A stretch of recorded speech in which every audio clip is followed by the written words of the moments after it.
Amen. Je salue même ceux qui sont dehors. Je les ai vus, ils sont très nombreux. Je vous salue également. Sous la pluie, ils sont là. C'est merveilleux que vraiment Dieu soit loué. Étant donné que je suis à mon dernier jour au milieu de vous, je voulais vous dire, non, je suis encore à Abidjan jusque mardi, mais en termes d'église, parce que là, à partir de demain, je deviens un touriste. Hier, j'étais à Yopougon.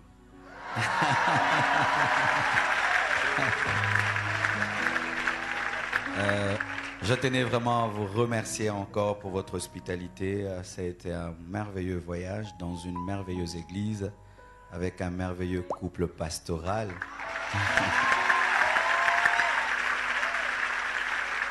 Nous avons beaucoup reçu, parce que dans un voyage, on ne vient pas seulement pour donner. Nous avons beaucoup reçu dans l'église Vase d'Honneur. Nous avons beaucoup appris, beaucoup copié des choses que nous allons faire aussi un jour. Et sachez que si vous venez à Kinshasa, il y a un endroit où vous pouvez venir adorer le Seigneur. Nous aussi on fait 3 cultes, donc comme vous êtes habitués à 3 cultes, vous pouvez venir au premier, au deuxième ou au troisième. Et comme vous êtes habitués aussi à prier dehors, nous aussi on met les gens dehors, donc si tu es dehors, c'est comme à la maison. Nous allons adorer le Seigneur avant de prêcher. Oh Rabashata. Oh Rabashata.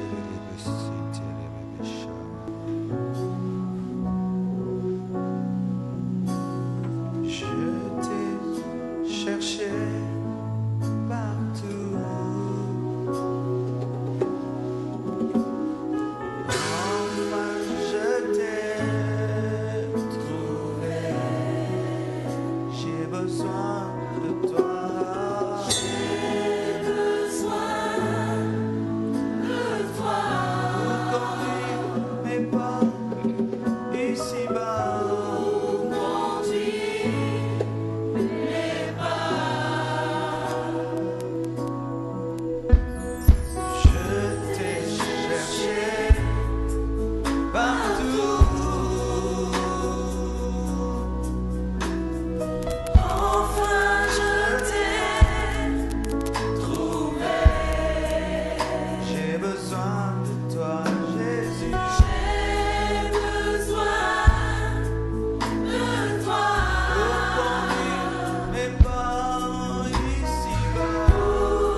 300 versets.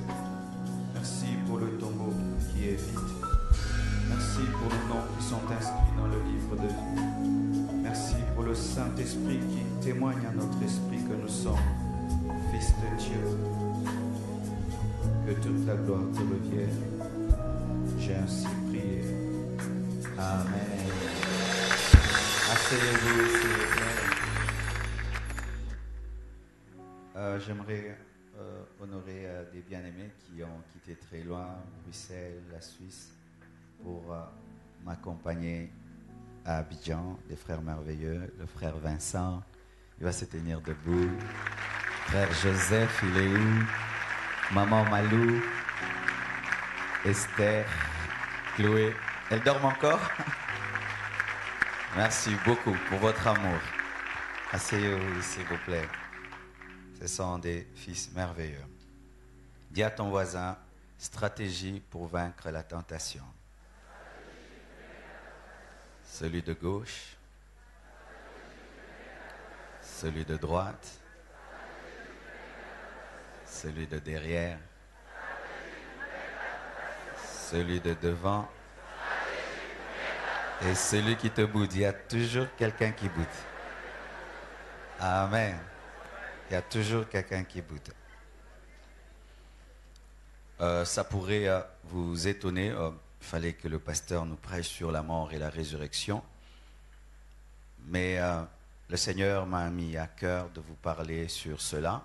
Et c'est d'ailleurs le sujet de mon deuxième livre que vous pouvez avoir sur mon site marcelotunasiofficiel.com ou marcelotunasibooks.com. Vous pouvez le lire, vous pouvez l'imprimer et même le traduire si vous voulez. Amen. Bien-aimés frères et sœurs, en ce dimanche où nous célébrons la mort et la résurrection de Jésus-Christ, je vais vous parler de la sanctification. Alléluia.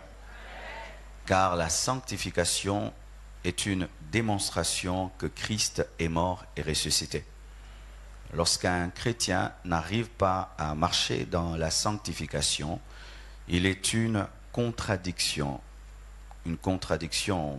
Il amène le monde à se poser si Christ est mort et ressuscité, et même lui-même a du mal à le croire parce qu'il va se dire, mais comment je n'arrive pas à vaincre le péché?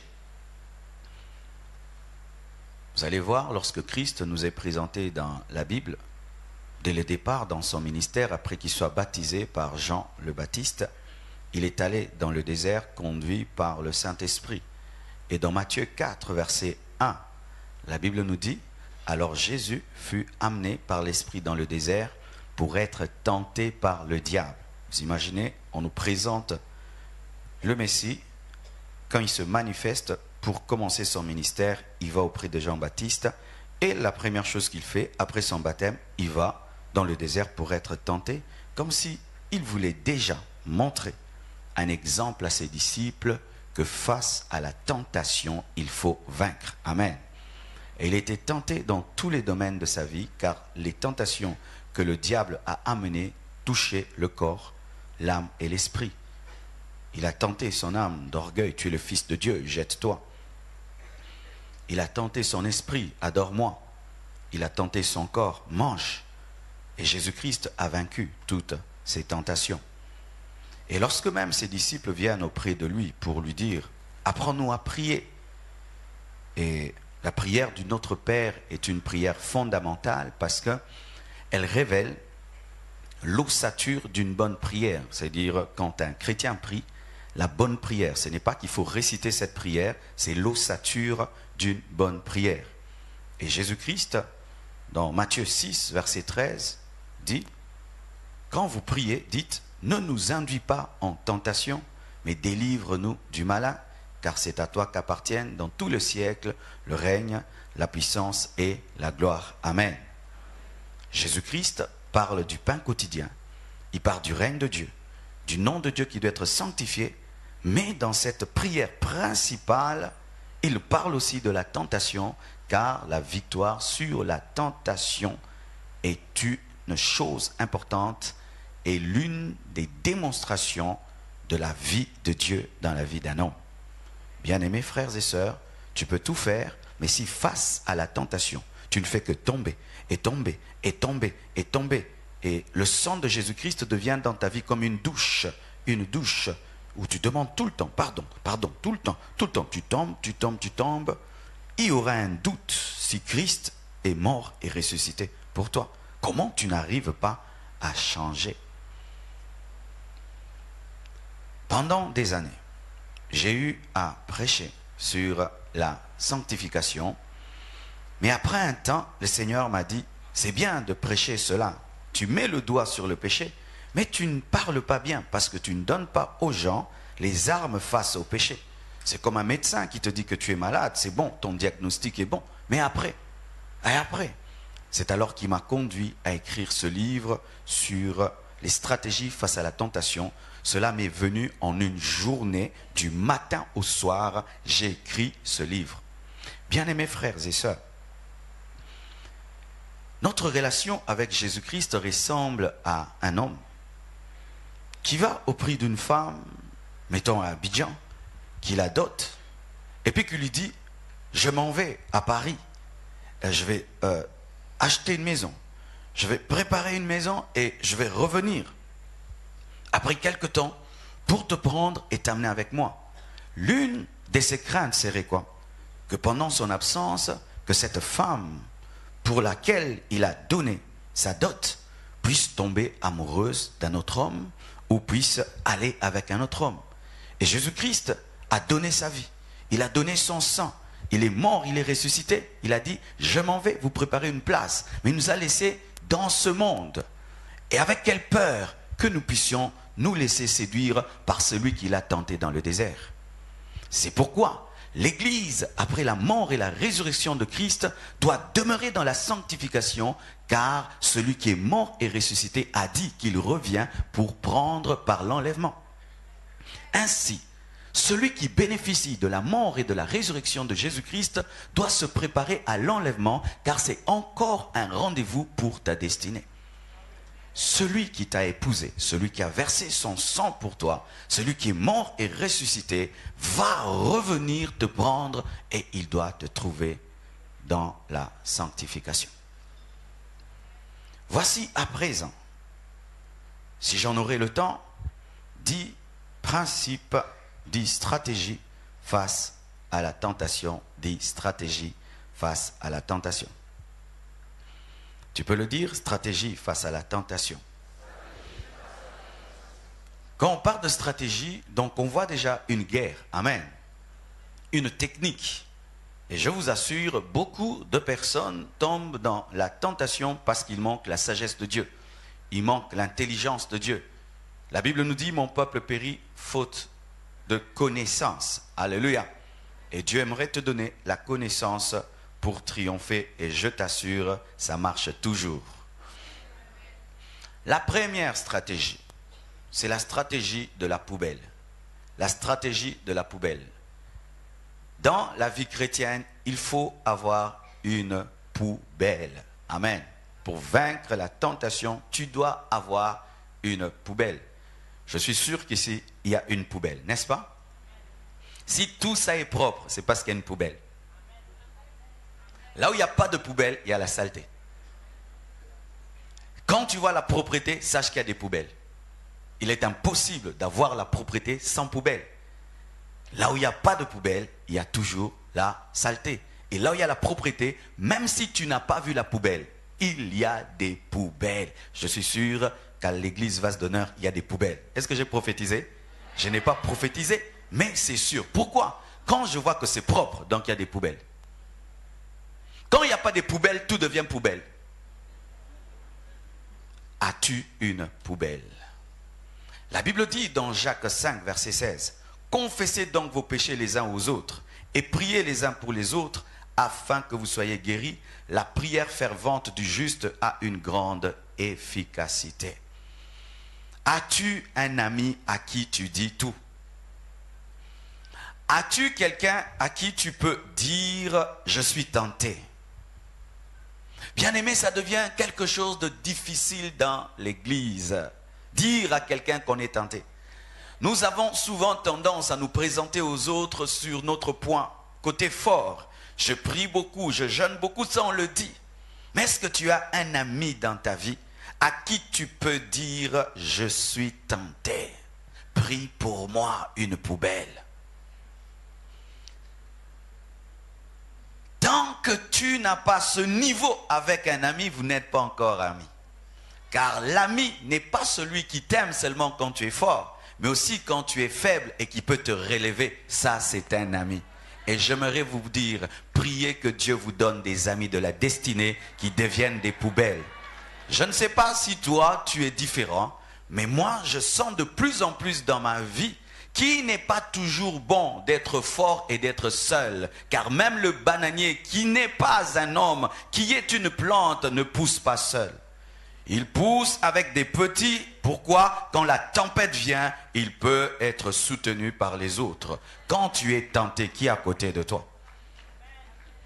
Il y a des gens qui se glorifient d'être des hommes seuls. Je les appelle les hommes Lucky Luke. Vous connaissez Lucky Luke? Le cavalier solitaire, il n'a besoin de personne, il n'a besoin de personne. Comme tu n'as besoin de personne, quand Satan frappera la porte de ton cœur et que tu seras faible, il n'y aura personne pour te dire ne le fais pas. Ayez quelqu'un. Mais le problème, le voici. À qui se confier? À qui se confier? Ne va-t-il pas prendre directement le téléphone pour appeler le monde entier pour dire « Vous voyez, le saint là, il m'a dit qu'il veut pécher. » C'est ça le problème.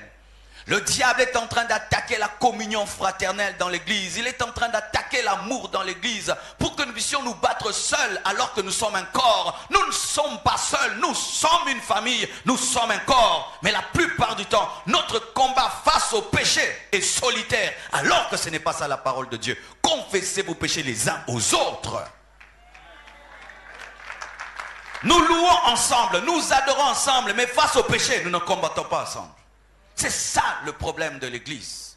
Ensemble, nous sommes assis pour écouter la parole. Ensemble, nous sommes assis pour être enseignés. Mais quand l'ennemi m'attaque, et ensemble avec toi, je veux lutter. Si je te le dis, tu me critiques, tu me diminues, et tu es content dans ton cœur. Tu vas le dire partout.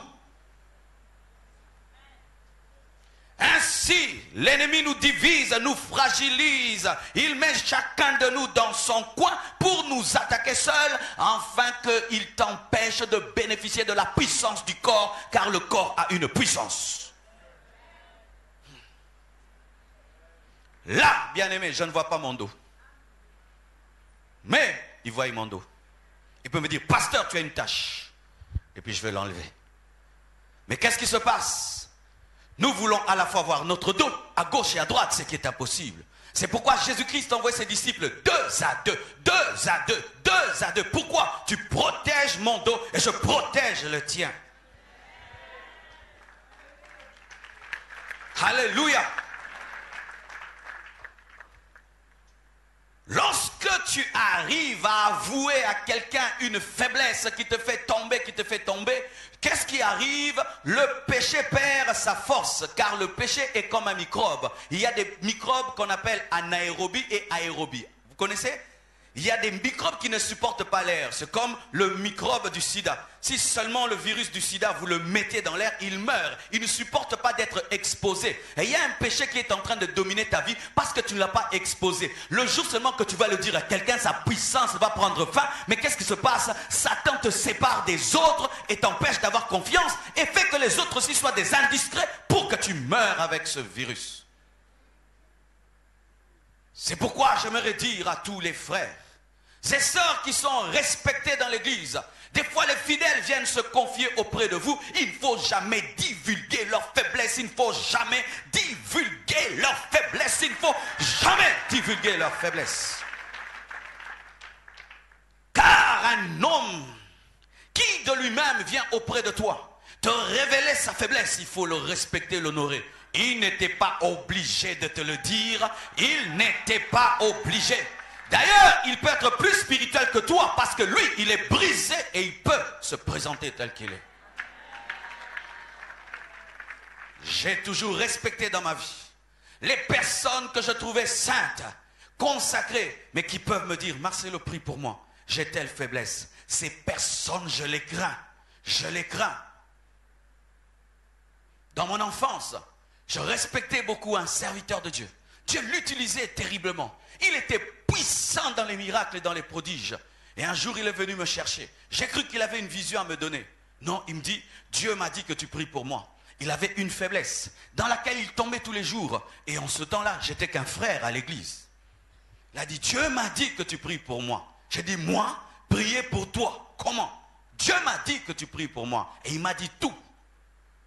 J'ai prié pour lui, en tremblant d'ailleurs. Et il est parti. Il n'est pas tombé. Aucune émotion, rien du tout. Et après des mois, j'étais, je crois, en train de diriger l'adoration. Il passait, il m'a fait ça. Dieu l'avait délivré.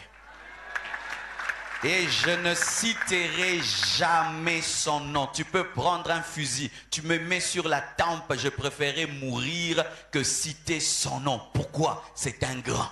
C'est un grand. L'homme qui s'humilie est grand. L'homme qui s'humilie est grand. L'homme qui s'humilie est grand. Avez-vous des poubelles?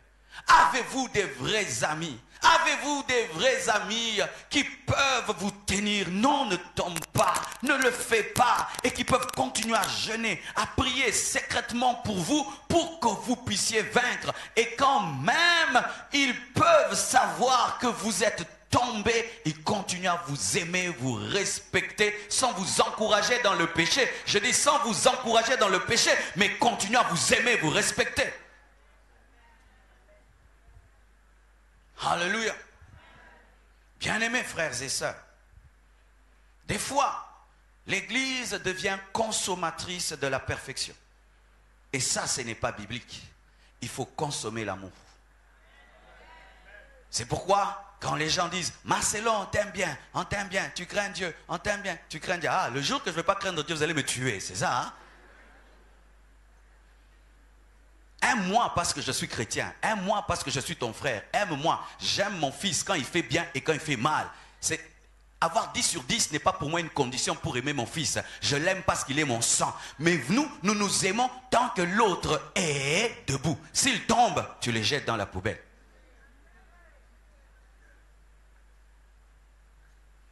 C'est vrai, il y a des gens qui pêchent, qui s'entêtent dans le péché. Mais même quand ils s'entêtent dans le péché, dans ton corps, continue à l'aimer. Continue à prier pour lui, à soupirer qu'il se relève, à soupirer qu'il revienne. Ne te réjouis jamais de la chute de quelqu'un. Bien-aimés frères, sœurs, ayez des poubelles. Et si même tu es là, tu es combattu par un péché, pourquoi tu ne viens jamais voir ton pasteur? C'est aussi l'un des problèmes des collaborateurs des pasteurs. Vous voulez tellement paraître digne au-devant de nous que vous venez avec des maladies, des lèpres. Vous servez Dieu à côté de nous avec des lèpres parce que vous voulez tellement mériter notre confiance que vous acceptez de mourir spirituellement, mais pour être proche de nous. Si je dis au pasteur, il ne va plus me respecter. Si je le dis au pasteur, je vais perdre ma place. Vaut mieux que tu perdes ta place pour que tu sois restauré spirituellement. Vaut mieux que tu sois suspendu. Mais que tu sois connecté à Dieu. Cessez d'aimer vos responsabilités plus que la communion avec Dieu. Arrêtez d'aimer vos postes à l'église plus que la communion avec Dieu. Présente-toi à ton pasteur tel que tu es. Sinon, tu vas être exposé à des niveaux de combat spirituel qui vont te détruire parce que le pasteur va supposer que tu peux alors que tu ne peux pas. Il y aura un cas, une délivrance bizarre là. Et puis moi j'ai confiance en toi. J'ai dit donc ce frère il est avec moi, il craint Dieu. Frère tu t'en occupes, hein? Moi je vais ailleurs. Alors que toi-même tu as le démon qui est dans le démoniaque.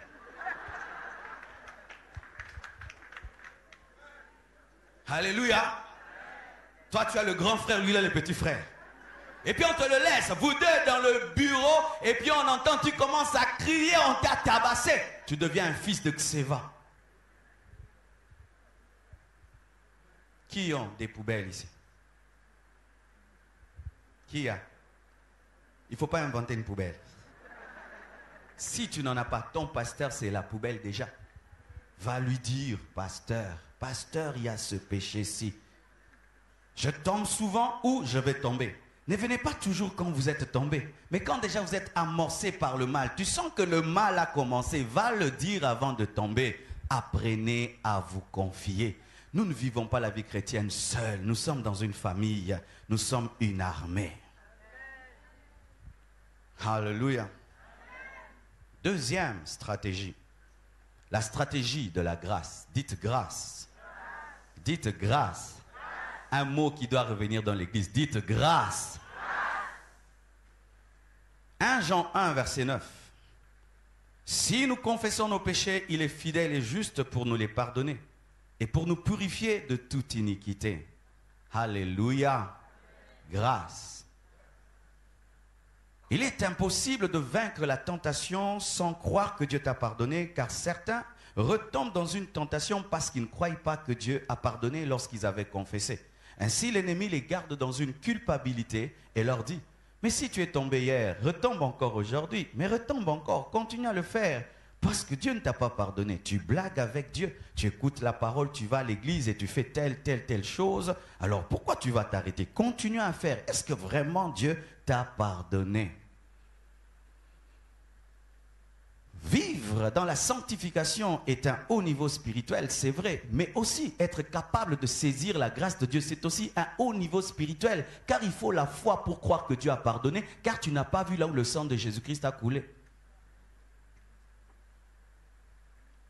Beaucoup de gens n'arrivent pas à vaincre la tentation aujourd'hui parce qu'ils ne croient pas que Dieu a pardonné le péché d'hier. Alors comment vas-tu croire qu'aujourd'hui Dieu te donnera la victoire alors que tu ne crois pas que Dieu t'a pardonné hier? Ce sont ces personnes qui, chaque fois qu'elles prient, pleurent et demandent pardon pour un péché pardonné. Seigneur, pardonne-moi. Tu as fait quoi? Il y a 5 ans, j'ai fait. Tu énerves Dieu.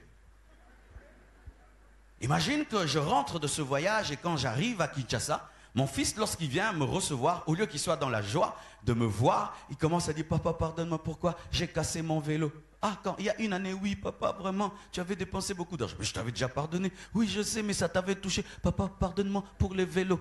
Et puis le demain matin encore, on veut manger, on dit: papa, pardonne-moi pour les vélos. Après, papa, pour les vélos. Je dis: hé, ça suffit là, mais hé! Et il y a des chrétiens comme ça qu'on les dit: ça suffit, arrête de pleurer à l'église, arrête de pleurer, pleure d'amour, mais arrête de pleurer de culpabilité. Il t'a déjà pardonné. Arrêtez de revenir à vos anciens péchés. Oh Dieu, pardonne-moi. Il t'a déjà pardonné, il a même oublié. Quand tu dis: Seigneur, pardonne-moi, dis: de quoi? De quoi? J'ai fait hier. Non, je ne sais plus. Parce qu'il oublie quand tu confesses. Il oublie. Et nous sommes là, en train de revenir toujours à nos anciens péchés. Oh Dieu, pardonne-moi. Et il y a des gens maintenant qui commencent à jeûner pour être pardonnés. Dans le Nouveau Testament, on ne jeûne pas pour être pardonné. Le sang de Jésus-Christ a coulé. Le sang de Jésus-Christ suffit. Dieu ne nous pardonne pas parce que nous jeûnons. Dieu ne nous pardonne pas parce que nous jeûnons. Un brigand s'est converti. C'était un homme qui entrait dans les maisons et qui volait. Et un jour, il est entré dans une maison. Il a demandé à une femme de lui donner de l'argent. Et la femme a dit qu'elle n'en avait pas. Et c'était vrai, elle n'en avait pas. Vous savez ce qu'il a fait? Il a pris le bébé de cette femme, il a mis sa tête dans un mortier, il a pris un pilon et il lui a dit: donne-moi l'argent, sinon je vais piler ton enfant. Elle a dit: j'en ai pas. Et elle n'en avait pas. Il a pilé cet enfant. Et quand il s'est converti, il est devenu un serviteur de Dieu. Et qu'est-ce qu'on remarquait dans l'église? Si on dit: on va faire un jeûne de 3 jours, il faisait 7. Si on dit 7 jours, il fait 14. 14 jours, il fait 21. On pensait que c'était un homme consacré, spirituel. Et puis on lui pose la question: pourquoi tu en fais toujours? Parce qu'une fois, il fait un jeûne, il était presque malade, presque mourant. Il dit: quand j'étais dans le monde, une fois je suis entré dans une maison, j'ai tué un enfant. Et chaque fois que je prie, je revois cette image. C'est pourquoi je jeûne. Ça paraissait être spirituel, mais ce n'était pas spirituel, c'était de l'incrédulité. Quelle que soit la mauvaise vie que tu as menée, quel que soit le péché que tu as commis, si tu t'es confessé réellement, si tu t'es repenti réellement, Jésus t'a pardonné et tu n'as pas besoin de sentir pour croire, tu as besoin seulement de te fier à la parole de Dieu. L'ennemi nous amène dans l'essence, dans le domaine de la grâce. Comme je ne sens pas la paix après avoir demandé pardon, donc Dieu ne m'a pas pardonné. Non, nous ne croyons pas aux émotions. Que je ressente la paix, la joie ou pas, je crois qu'il m'a pardonné, car il est écrit que si nous confessons nos péchés, il est juste et fidèle pour nous pardonner. Tu n'as pas besoin d'une vision, tu n'as pas besoin d'une prophétie, tu n'as pas besoin d'une révélation pour croire que Dieu t'a pardonné. Tu es pardonné, tu es pardonné. La culpabilité Et quand le diable sait que tu es rempli de culpabilité, quand tu commences à t'élever dans la prière, tu adores, tu chantes, tu danses, tu as la joie, tu réponds, oh, tu te souviens? Oh, Jésus, Jésus. On me raconte une histoire d'un enfant qui un jour a volé dans la maison de son père. Il avait tellement faim et avant le temps du repas, il a pris un coq, il l'a tué, il l'a préparé et l'a mangé. Et lorsqu'il l'a fait, le serviteur de la maison l'a vu. Et il est allé dire à l'enfant, je t'ai vu, tu as pris le coq, tu l'as mangé avant l'heure du dîner. Je veux le dire à ton père. Il dit, non, ne le dis pas à mon père, ne le dis pas à mon père. Il dit, d'accord, si tu ne veux pas que je le dise à ton père, chaque fois que tu manges, tu me laisses la moitié. D'accord? Il dit, d'accord. Alors quand le fils mangeait avec son père, il mangeait toujours la moitié et il devait laisser au serviteur. Et quand son père lui disait, pourquoi tu ne manges pas? Il dit, non, j'ai plus faim. Et si il ne veut pas obéir, le serviteur passait et disait, le coq, le coq, le coq. Ah, il s'arrêtait. Il a fait ça pendant des mois et il a commencé à maigrir. Et son père disait, mais pourquoi tu maigris? Non, tout va bien. Le coq, le coq, le coq, le coq, le coq, le coq, le coq. Un jour, le fils prend une décision. Il dit, j'irai voir papa avant qu'il n'aille au boulot et je vais tout lui dire. Il entre dans la chambre de papa, il frappe à la porte et il dit, papa, tu vois là j'ai maigri et tout, c'est pas que tout va bien, j'ai un problème. Un jour j'ai eu faim et avant le temps du dîner, j'avais pris le coq et je l'ai mangé. Et vraiment, tu me pardonnes, tu me pardonnes. Oh, ce n'est rien, rien qu'un coq. Ça va, c'est fini, ne le fais plus, d'accord? D'accord.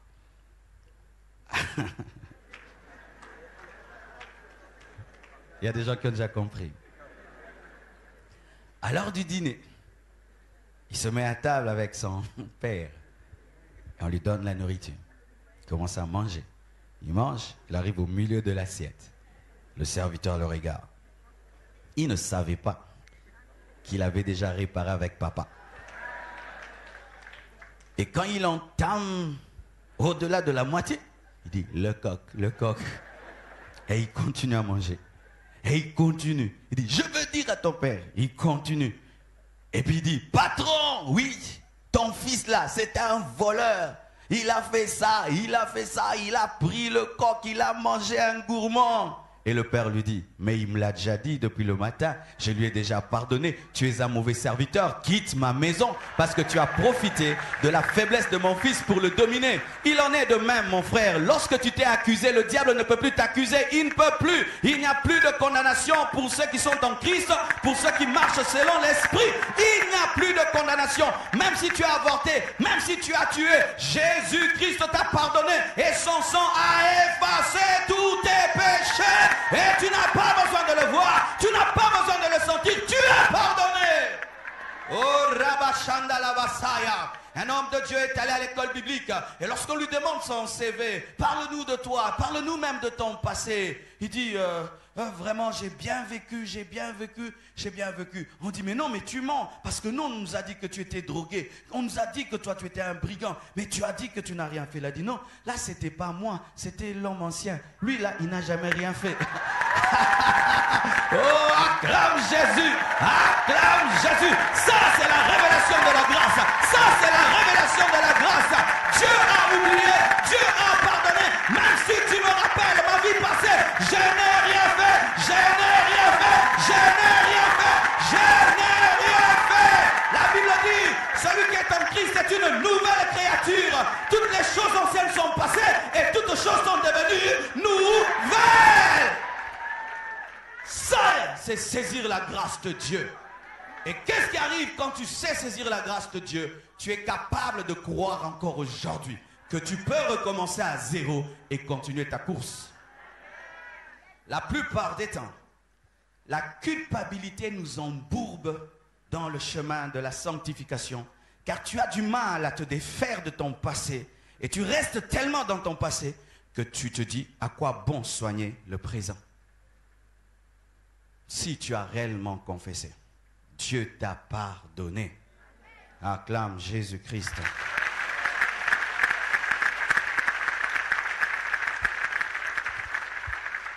La troisième stratégie, c'est la stratégie de l'humilité. Dites humilité. Humilité. Un mot qui doit revenir à l'Église. L'humilité. Hébreux 12, verset 14 nous dit: recherchez la paix avec tous et la sanctification, sans laquelle personne ne verra le Seigneur. Dites personne. Que tu sois apôtre, archibishop, archipape, archicardinal, archi, sans laquelle personne ne verra Dieu. Même moi, sans la sanctification, je ne verrai pas Dieu.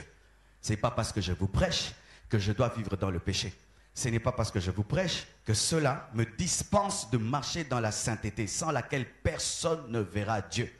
Moïse a cru qu'il était devenu le chouchou de Dieu, que lui pouvait faire et interdire des choses. Et Dieu lui dit, toi, tu n'entres pas. Je t'ai dit de parler au rocher, tu as frappé le rocher. Moïse, même si tu es Moïse, tu n'entreras pas. Dieu était dur avec Moïse afin de dire à son peuple, faites attention, même si je t'utilise, même si je te oins, si tu ne marches pas selon ma parole, tu n'entreras pas. Il y a des gens qui ont un problème.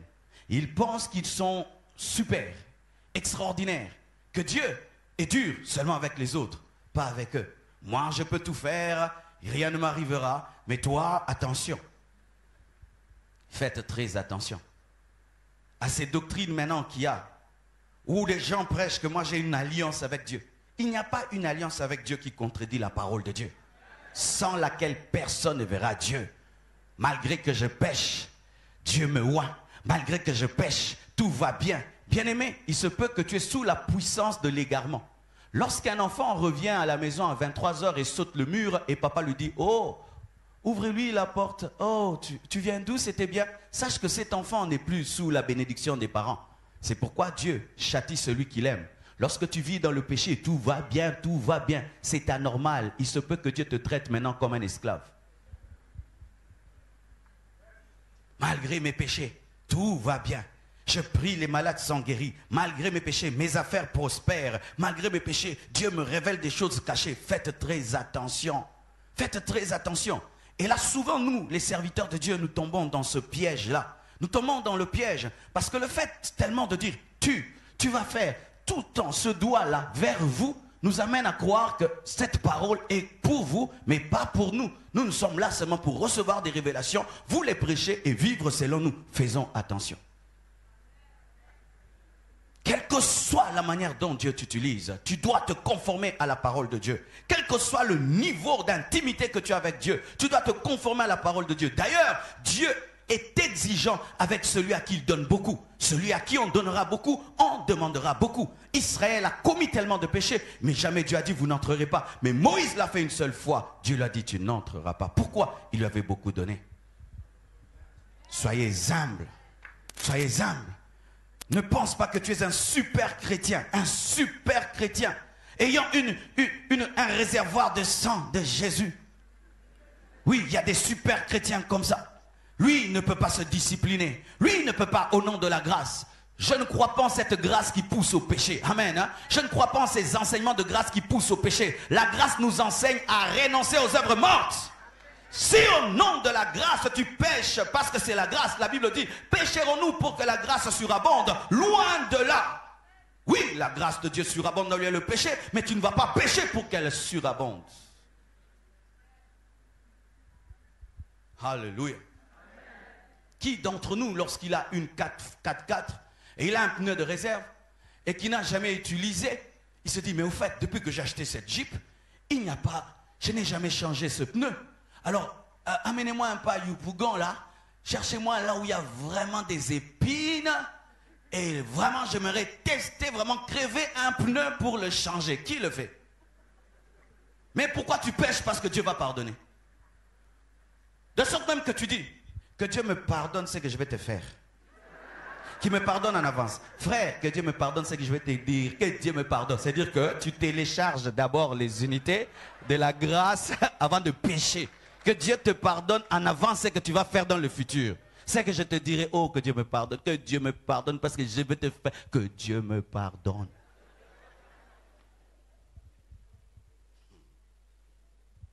D'autres promettent ça même en allant à l'église. Je vais à l'église. Je vais prier. Tu m'attends. Je te dis. Ne me distrais pas, je vais à l'église. Non, non. Dieu voit des choses.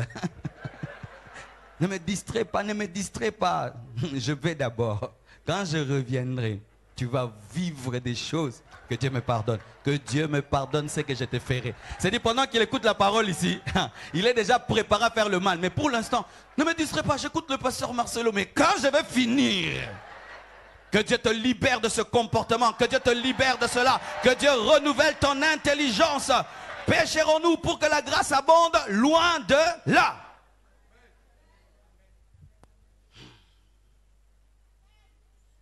Quatrième stratégie. La stratégie des conséquences. Dites conséquences. Conséquences. Romains 6, verset 23 nous dit, car le salaire du péché, c'est la mort. Mais le don gratuit de Dieu, c'est la vie éternelle en Jésus-Christ, notre Seigneur. Le salaire du péché, c'est la mort. Si tu veux vaincre une tentation, pense aux conséquences de la tentation. Pendant que tu es tenté, réfléchis. Il faut réfléchir. Beaucoup de gens pêchent parce qu'ils ne réfléchissent pas sur les conséquences. Voyez David, un royaume puissant, une famille en paix. Tout va bien pour lui. Il domine ses ennemis. Il est fort au dehors et il est fort au dedans. Dans sa maison, les choses se passent bien et dans le royaume, tout se passe bien.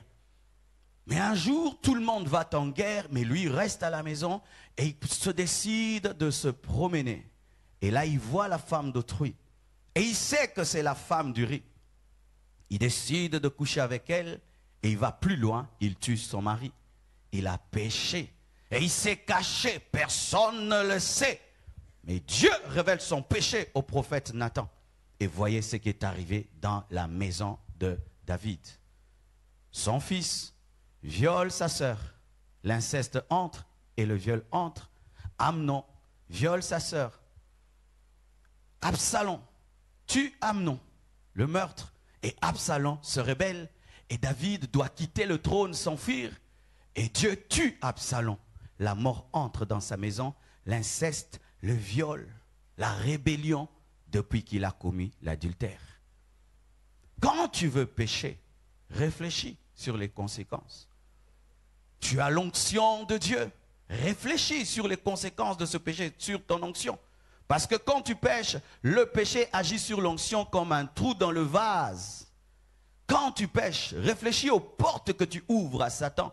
Quand tu pêches, réfléchis sur ta réputation. Quand tu pêches, réfléchis sur les conséquences dans ta famille. Réfléchis sur les conséquences sur l'église. Réfléchis surtout sur ta communion avec Dieu. Bien-aimés frères, pour les amoureux de Jésus-Christ, le péché est insupportable parce qu'ils ne peuvent sentir la douleur et la tristesse du Saint-Esprit. Le Saint-Esprit qui s'attriste en eux, ils n'arrivent pas à ressentir cela. Et lorsque tu es amorcé par le péché, pense déjà comment le Saint-Esprit sera attristé. Pense comment tu seras culpabilisé. Tu vas manquer de paix et de joie. Tu ne vas plus arriver à prier. Tu vas plus arriver. Pense à cela. Et quand tu penses, tu dis non. Tu dis non. Le diable n'aime pas les gens qui réfléchissent. Il n'aime pas les gens qui méditent. Il n'aime pas les gens qui prennent le temps de réfléchir sur leurs actions avant de les poser. C'est pourquoi il nous amène dans un siècle de rapidité. Tout est rapide. Pourquoi? Pour qu'on n'ait pas le temps de réfléchir. Tu te retrouves dans quelque chose parce que tu n'as pas réfléchi. Prenez toujours le temps de réfléchir avant d'agir. Et si tu réfléchis, tu vas comprendre que ça, il y a des conséquences négatives.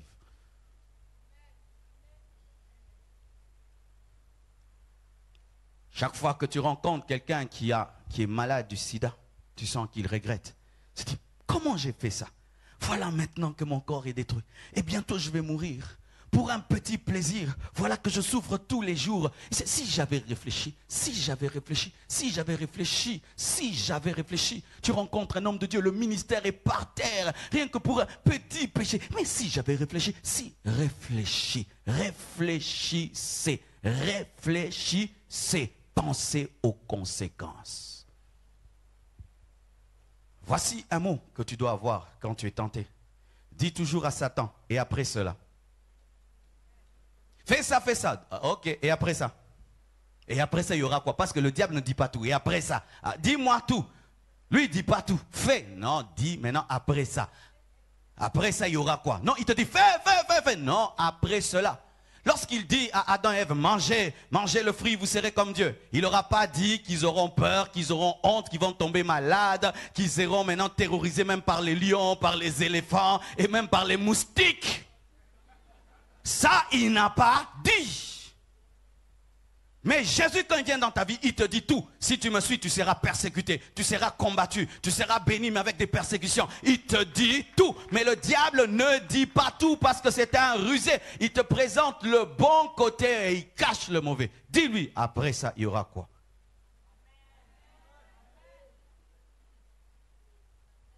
Alléluia. 5e stratégie.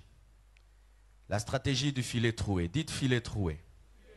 Ah, dites filet troué.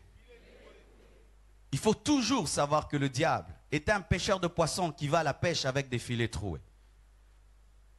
Que dit la Bible? Dans 1 Corinthiens 10, verset 13. Aucune tentation ne vous est survenue qui n'ait été humaine.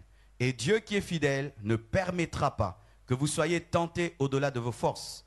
Mais avec la tentation, il préparera aussi le moyen d'en sortir. Dites le moyen d'en sortir. Afin que vous puissiez la supporter. Amen.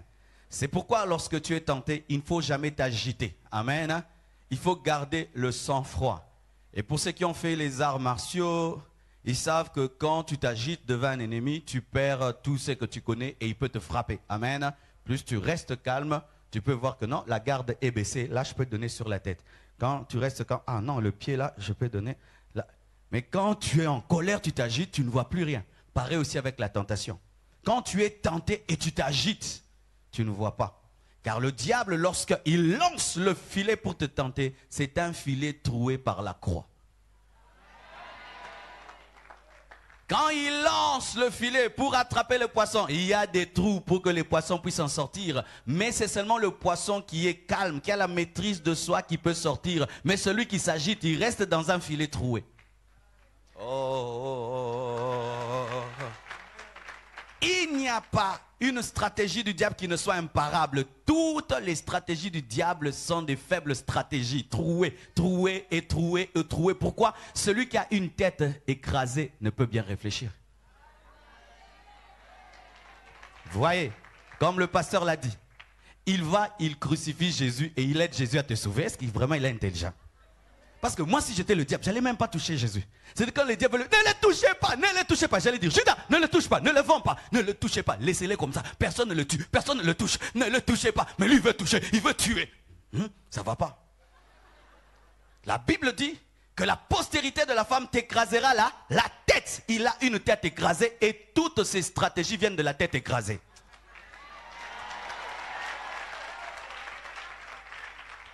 En soi, c'est quoi? Lorsqu'on écrase un serpent, il y a maintenant sa queue là, qui bouge dans tous les sens. Mais il est déjà mort. Mais il fait bouger la tête, la queue. Alors celui qui ne maîtrise pas les serpents, il a peur, il va me mordre. Non, la tête est il va me mordre avec la queue. Est-ce que la queue peut mordre? Elle peut t'effrayer et puis quand tu fuis, tu cognes un mur et puis tu tombes et on pense qu'on t'a tué, mais tu t'es tué toi-même.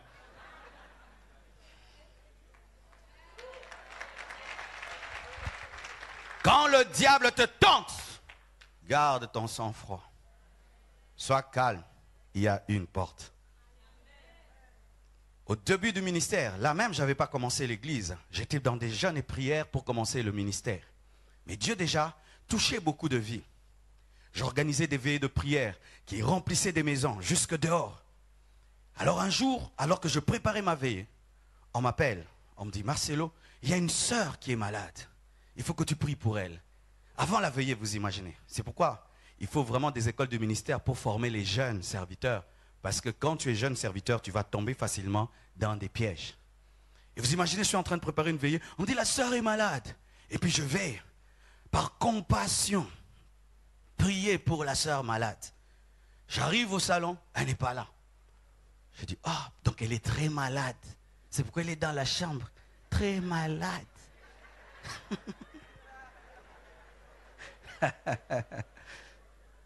Et puis on me dit non, elle est dans la chambre. Sa chambre était au fond du couloir à droite. Alors je vais dans ce long couloir et j'entre pour trouver une malade alitée. Non, je trouve une sœur avec une toute mini-jupe.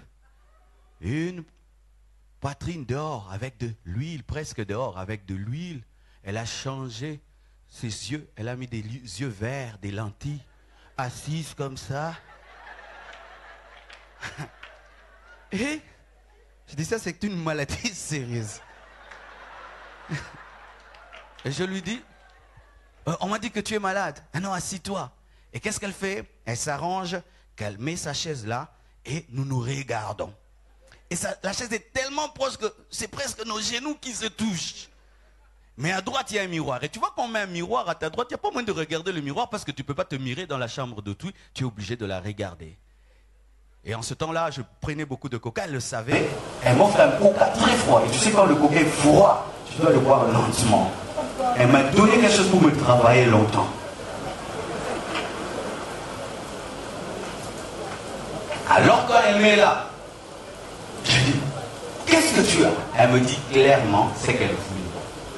Je sens la présence démoniaque dans la chambre. Et là, Dieu me donne une stratégie. Je me dis, mets-toi en colère. Je dis, je ne suis pas fâché. Tu dois te fâcher. Je dis, non, tu dois te fâcher. Je me fâche. Je dis, agenouille-toi. Et vous savez, elle était grande de taille, très forte. Donc, elle me tenait. Agenouille-toi. Elle s'agenouille. Lève les mains. Elle me ferme les yeux. Ferme les yeux. Prions. Au nom de Jésus, de Nazareth, j'ouvre la porte et fouille. Ah, j'ai fouillé. J'ai fouillé. C'était un filet troué, un filet troué, un filet troué, un filet troué, un filet troué. Mais voilà la personne qui a la maîtrise de son rôle. J'ai fouillé.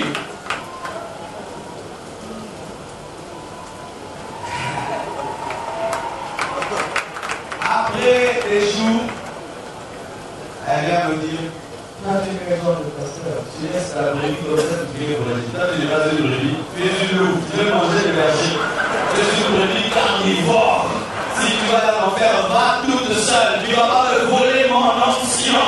Et je rends grâce à Dieu de n'être pas tombé. Et donc tu es toujours sur moi. La puissance de Dieu est toujours sur moi. Et je ne sais pas ce qu'elle est devenue. Elle a disparu. Elle doit me faire disparaître avec elle.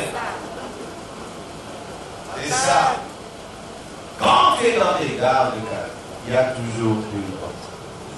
Et moi je dis même à l'église, si une soeur tu me tapes, je te tape. Oui, je te tape. Tout le monde sait. J'ai entendu souvent, j'ai tapé quelqu'un au bureau. C'est pas ça que je vais annoncer. Je te tape, je te donne un carreau, je te dis ramasser là. Il est très petit.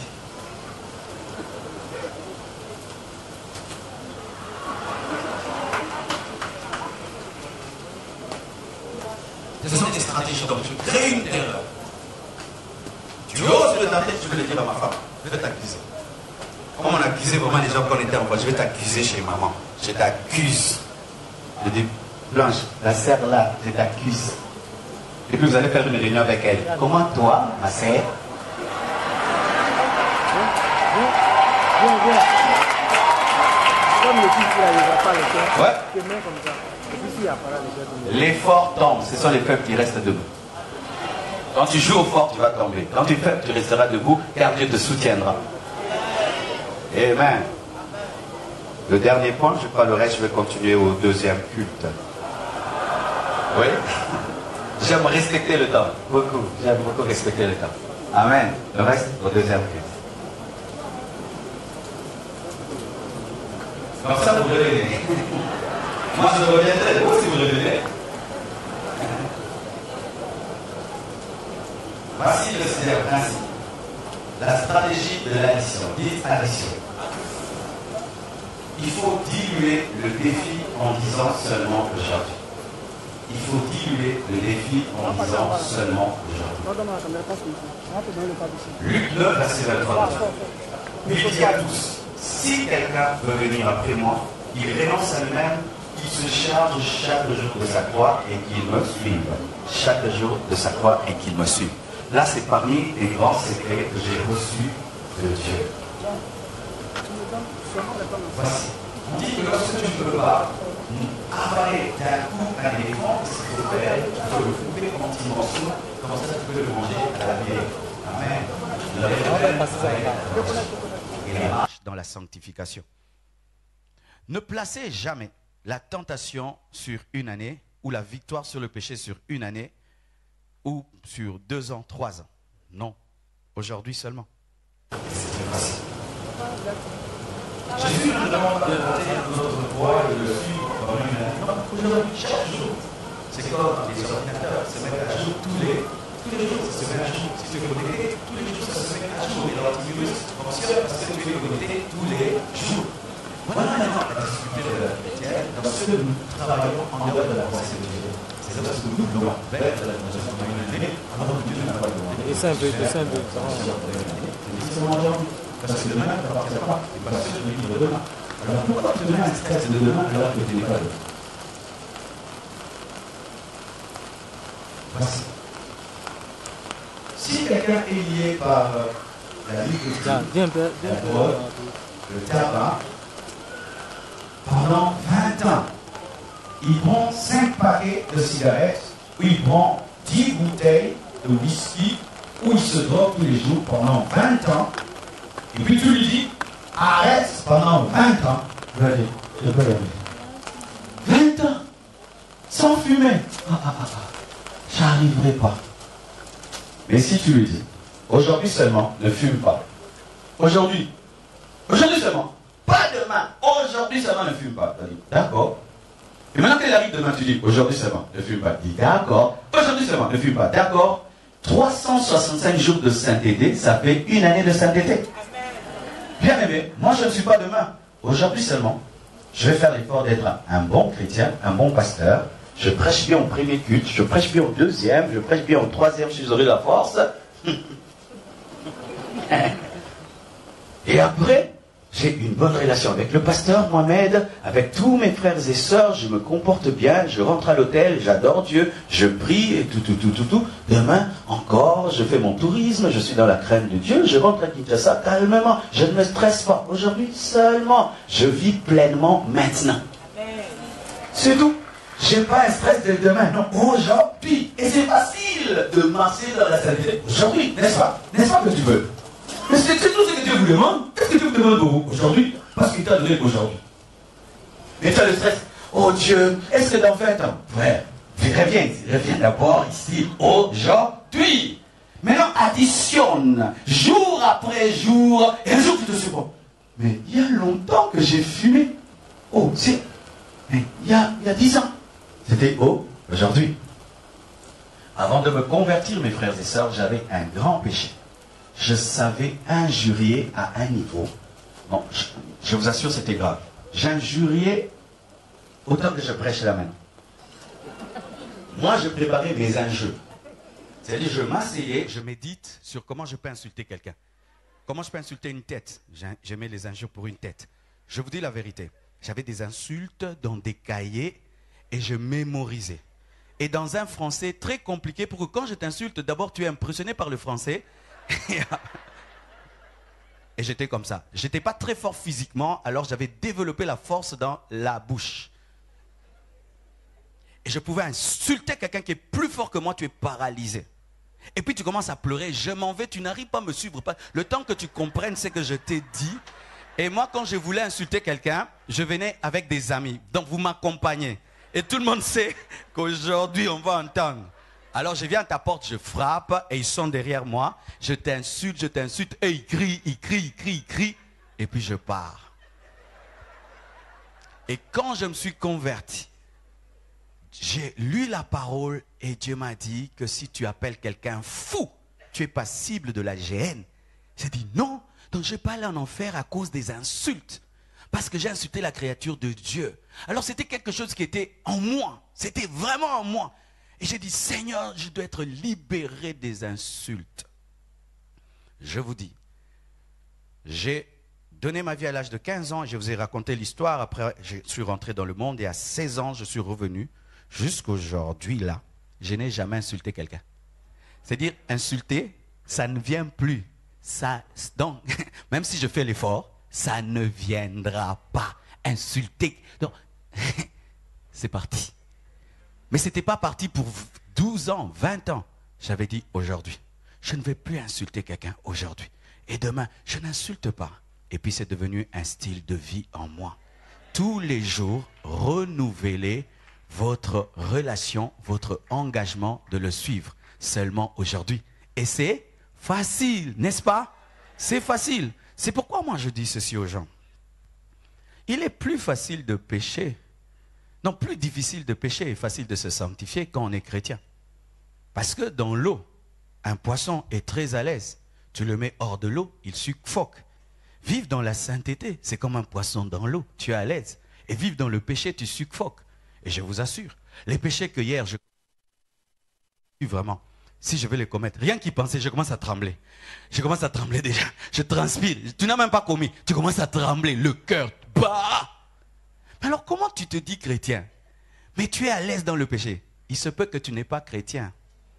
Tu penses être chrétien. Tu désires être chrétien, mais tu ne l'es pas. C'est pourquoi je finis en vous disant ceci.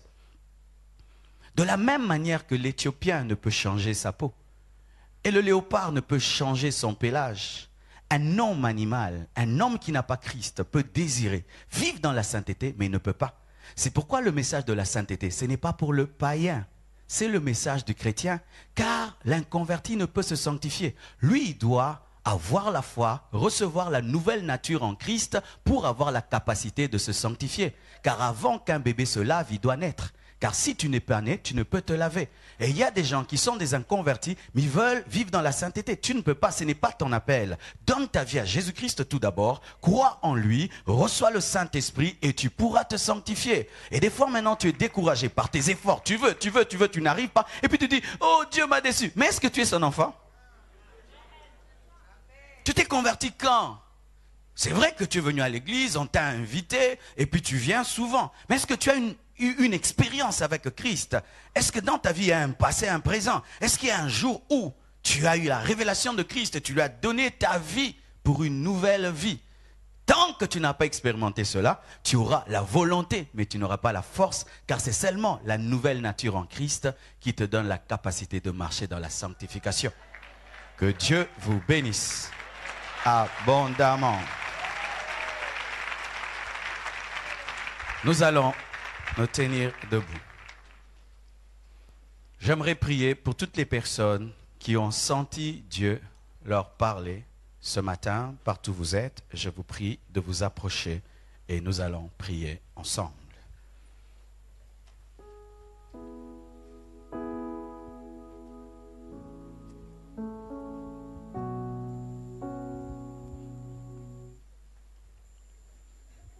Approche si tu es convaincu que le Seigneur a quelque chose à te communiquer aujourd'hui. Tu as un besoin dans ce domaine de la tentation. Je te prie de t'approcher. Je te veux près de moi, Jésus, sentir ta sainte présence, écouter ta puissante voix, toucher ton saint visage. Je te veux près de moi, Jésus,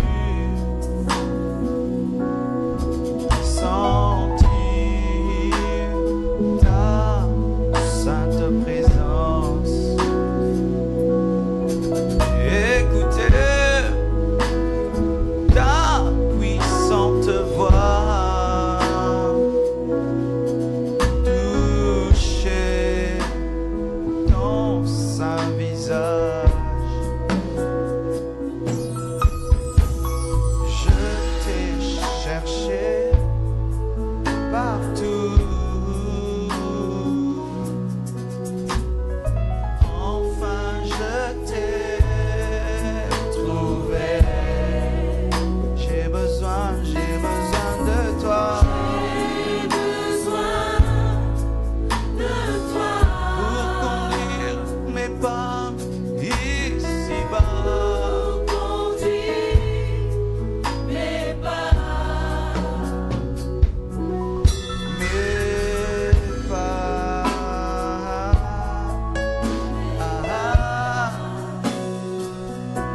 soir, je te remercie pour ce message. Je te remercie pour cette parole. Je prie, Père éternel, mon Dieu, que tu agisses dans la vie de mon frère et de ma sœur, car tu le connais mieux que moi. Entre dans la vie de celui qui t'appelle et qui ne t'a pas encore reçu. Entre dans la vie de celui qui t'appelle et qui est encore loin de toi. Certes, il venait à l'église, mais il t'a jamais donné sa vie. Je prie que tu exauces cette prière et que tu le sauves ce matin, afin qu'il ait une nouvelle nature qui le rend capable de marcher en nouveauté de vie. Je prie pour mon frère et pour ma sœur, qui est déjà chrétien, mais qui trébuche, qui manque d'humilité, qui manque de confidence, qui a cru, Seigneur, qu'il était un super chrétien. Ô Dieu de gloire, enseigne, enseigne, enseigne, enseigne. Enseigne mon frère, enseigne ma sœur. Arme-nous, Seigneur, apprends-nous à manier l'épée spirituelle. Purifie les pensées, purifie les cœurs. Que cette parole amène une transformation. Pardonne les iniquités, les transgressions. Délivre ceux qui sont sous l'emprise de la culpabilité. Brise l'oppression de la condamnation. Accorde à mon frère, à ma sœur, la révélation de ta grâce. Au nom de Jésus, soyez bénis, soyez bénis, soyez bénis. Et ayez en tout temps le dessus sur la tentation. J'ai ainsi prié. Amen.